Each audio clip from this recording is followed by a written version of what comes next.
اللہم صلی علی سیدنا محمد۔ رسول کریم صلی اللہ علیہ وسلم نے ارشاد فرمایا من حسن اسلام المرء ترکہ ما لا یعنی۔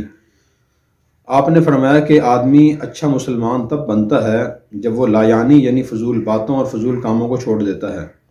فضول باتیں وہ ہوتی ہیں جنہیں کوئی خاص مقصد نہ ہو، جنہیں کوئی فائدہ نہ ہو، اور فضول کام بھی وہی ہوتے ہیں جنہیں کوئی خاص فائدہ، خاص مقصد نہیں ہوتا۔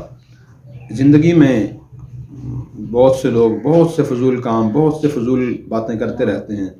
کسی سے اس نے نجی معلومات پوچھنا کہ آپ کی آمدن کتنی ہے، آپ کے بھائی کتنے ہیں، بہنیں کتنی ہیں، جی آپ کیا کرتے ہیں، فلاں آدمی یوں کرتا ہے، وہ صحیح کرتا ہے، فلاں غلط کرتا ہے، فضول تبصرے۔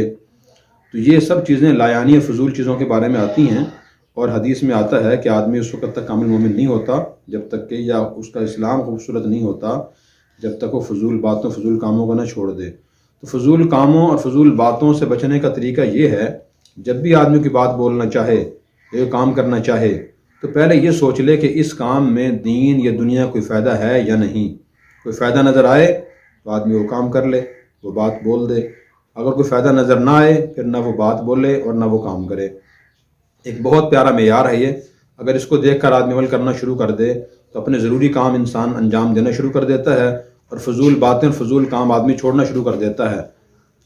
اور فضول کاموں سے جو آدمی بچتا ہے اپنے ضروری کام بھی انجام دے لیتا ہے، اور جو فضول کاموں اور باتوں سے نہیں بچتا وہ اپنے ضروری کام بھی انجام نہیں دے سکتا۔ آج جو بہت سے لوگ کہتے ہیں کہ جی وقت نہیں ملتا، اس کی وجہ یہ ہوتی وقت تو ہوتا ہے، لیکن وہ شخص اپنے اس وقت کو فضول کاموں اور فضول باتوں میں خرچ کر دیتا ہے، موبائل کو بے جا استعمال کرتا ہے، واٹس ایپ، فیس بک کو خاص طور پہ استعمال کرتا ہے، دوسروں کے خلاف تبصرے کرتا ہے، دوسروں کے بارے میں منفی باتیں کرتا رہتا ہے۔ اس طرح آدمی فضول باتوں، فضول کاموں میں اپنا وقت ضائع کرتا رہتا ہے۔ نبی کریم صلی اللہ علیہ وسلم، صحابہ کرام اور علماء کرام اور اولیاء اللہ اپنے اوقات قیمتی بناتے ہیں، فضول کاموں، فضول باتوں سے بچتے ہیں۔ اللہ تعالی ہمیں بھی ان باتوں میں کرنے کی توفیق عطا فرمائے۔